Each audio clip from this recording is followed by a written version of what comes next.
Actually কপাল খারাপ ভালো এটা তো ডিসাইড আমি করতে পারি না, কারণ কি জানেন? কারণ আমি এখন যেখানে আছি হয়তো বা এখানে আসারও স্বপ্ন মনে করেন যে অনেক ক্রিকেটারের, যারা বাংলাদেশের রুট লেভেলে ক্রিকেট খেলতেছে, আমি যে পর্যায়ে খেলতেছি যে পর্যায়ে থাকতেছি, এটা আসলে প্রতিটা মানুষের স্বপ্ন থাকে। তো আমি তো এটা লাকিও ভাবতে পারি। তা বারবার ইনজুরির কারণে বাদ পড়া এইটা একটু আনলাকি হইতে পারে, বাট হয়তো বা হোপফুলি সামনে বা আল্লাহ তাআলা যদি চায় তাহলে হয়তো বা এসব থেকে মুক্তি পাবো।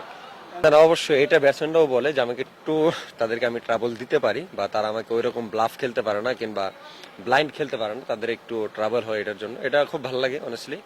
আর আমি নিত্য নতুন চেষ্টা করি ভালো কিছু করার জন্য, হোপফুলি ইনশাল্লাহ সামনে ভালো কিছু হবে। না, আলহামদুলিল্লাহ অনুভূতি খুবই ভালো, কারণ স্পেশালি আমিও ভালো খেলছি, টিমও জিতছে, এটা সবচেয়ে গ্রেট ফিলিংস। তো আলহামদুলিল্লাহ।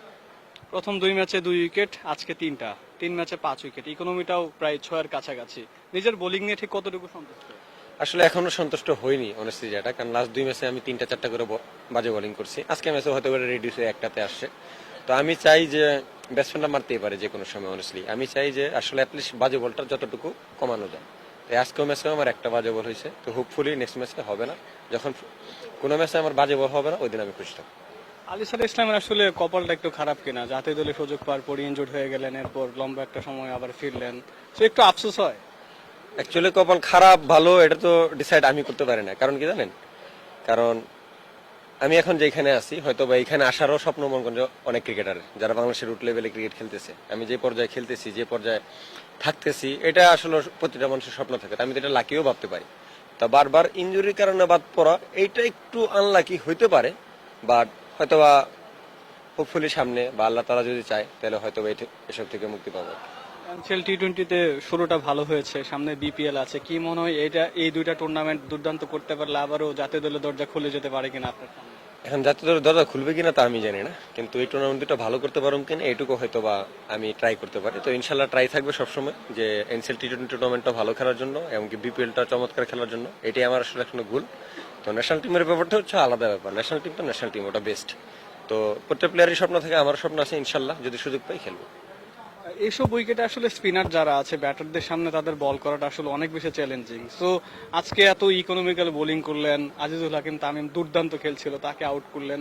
ওভারঅল উইকেটটা কেমন ছিল? আর এখানে আমি মোরাদের সাথে কথা বলেছিলাম, সে একটা কথা বলছে, এইসব উইকেটে স্পিনার যারা তাদের বল করতে আসলে অনেক বেশি সাহসের প্রয়োজন, আসলে কি তাই? না না, অবশ্যই যখন ব্যাটিং উইকেটে আপনি এরকম, স্পেশালি একটা ম্যাচ বাদে এনসিএল যে কটা ম্যাচ হয়েছে, তো সবকটা ম্যাচই কিন্তু স্কোরিং ম্যাচ হয়েছে, রানের ম্যাচ হয়েছে, এমনকি সবকটা ম্যাচই একেবারে লাস্ট ওভারে ফিনিশ হয়েছে। তো তার মানে এখন একটা কম্পিটিটিভ ক্রিকেট হচ্ছে এই টুর্নামেন্টটাতে। তো ওভারঅল যখন কম্পিটিটিভ টুর্নামেন্ট হবে তখন শিখার অনেক কিছু থাকবে। আমি অ্যাজ এ স্পিনার পাওয়ার প্লেতে বোলিং করি, তো আমার জন্য একটা অবশ্যই চ্যালেঞ্জ থাকে। পাওয়ার প্লেতে 2টা প্লেয়ার মাত্র বাইরে থাকে, তো অবশ্যই চ্যালেঞ্জ থাকে। আর আমি চ্যালেঞ্জ নিতে আগ্রহী, এমন চ্যালেঞ্জ নিতে মনে করি যে পছন্দ করি অনেস্টলি। তো আমার দৃষ্টিতে মনে হয় যে এরকম যদি কম্পিটিটিভ ক্রিকেট হইতে থাকে বা এরকম যদি আমি ব্যাটিং টার্ফে বোলিং করতে থাকি, তাহলে হয়তো আমার বোলিং সম্পর্কে আমার আর একটু বেটার আইডিয়া হবে, তা আমি আর একটু ভালো করতে পারবো যখন আমি করতে পারবো। আপনি আসলে বাংলাদেশের প্রথম মিক্সড স্পিনার বলা হয়, সুনীল নারায়ণ করে, সিকান্দার রাজা করে। আপনার কি মনে হয় আপনাকে আসলে ব্যাটসম্যান যারা আছে রিড করতে একটু আর কি ঝামেলায় পড়ে যায় কিনা? না না, অবশ্যই এটা ব্যাটসম্যানরাও বলে যে আমাকে একটু তাদেরকে আমি ট্রাবল দিতে পারি, বা তারা আমাকে ওইরকম ব্লাফ খেলতে পারে না কিংবা ব্লাইন্ড খেলতে পারে না, তাদের একটু ট্রাবল হয় এটার জন্য। এটা খুব ভালো লাগে অনেস্টলি। আর আমি নিত্য নতুন চেষ্টা করি ভালো কিছু করার জন্য, হোপফুলি ইনশাল্লাহ সামনে ভালো কিছু হবে। প্রথম ম্যাচ জিতলেন, জেতার পরে আসলে আপনার বার্থডে সেলিব্রেটটা হোটেলে করা হয়েছে, ওইটা নিয়ে মজার কোনো স্মৃতি আছে কিনা? না না, অবশ্যই মজা সিটে আছে, পুরো মাথা মন করেন আপনার কেক টেক দেয়া সতীর্থরা মাখাই দিছে, এটা আমার কাছে খুবই ভালো লাগছে।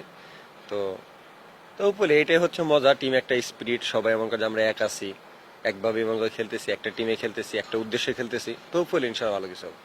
অবশ্যই চ্যাম্পিয়নশিপ আমাদের হাতেই দেখতে চাই, এটা আমাদের টার্গেট। আগেই তো বললাম যে একটাই উদ্দেশ্য আমাদের, এই একটা উদ্দেশ্যের জন্যই আমরা খেলতেছি। তো হোপফুলি টিম সবাই ভালো খেলতেছে অনেস্টলি, ব্যাটসম্যানরা ভালো খেলতেছে, বলাররা ভালো সাপোর্ট দিচ্ছে, স্পেশালি ডেট ওভার এবং যে শহীদুল ভাই, রনি ভাই, ইভেন ইয়াং মারুফ, এভরিবডি, রাকিবুল, সে কনসিস্টেন্টলি ভালো খেলতেছে। তো হোপফুলি এই টিম একটা খুব বেটার ব্যালেন্সে আছে। তা আমার দৃষ্টিতে মনে হয় যে এই টিম চ্যাম্পিয়ন হওয়ার মতো টিম।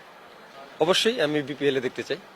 তো চাই যে এনসিএল টুর্নামেন্ট আমার জন্য ভালো যাক, এটা বিপিএল এর জন্য খুব ভালো একটা প্রিপারেশন, নট অনলি বিপিএল, এটা আমার ক্যারিয়ারের জন্য একটা ভালো প্রিপারেশন। হোপফুলি ইনশাল্লাহ ভালো কিছু। এটা তো টার্গেট আপাতত সর্বোচ্চ তো অনেক বড় লেভেলে হয়ে গেছে, বড় লেভেল বলতে অনেক দূরেরটা হয়ে গেছে। এটা তো প্রতিটা বলারই ফার্স্টে টার্গেট করে যে না আমি মনে হয় হাইস্ট উইকেটটা করবো, আমি হাইস্ট উইকেটটা করবো, আমার ওরকম ইচ্ছা আছে, বাট টার্গেটটা অনেক দূরের। তো এটা হলো আমি আস্তে আস্তে এই দূরটা অ্যাচিভ করতেছি।